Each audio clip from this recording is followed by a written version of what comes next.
ಏನು ಕೆಲಸ ಆಗಿರೋದೆ ಇದೇ ಕಣಪ್ಪ ಇಲ್ಲಿ ಬಂದ್ರೆ ನೋಡಿ ನೀವು ಪ್ಯಾಟಿಗೆ ಹೋದ್ರೆ ಮರಿದೇನೆ ಪಟಾಕಿ ತಗೋಬೇಡಿ ಅವರಿಗೆ ಅವನಿಗೆ ಅವತ್ತೇ ಹೇಳಿದ್ದ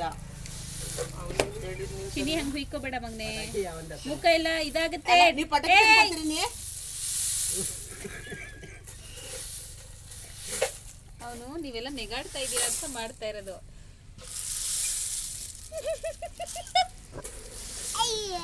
ಅಂತ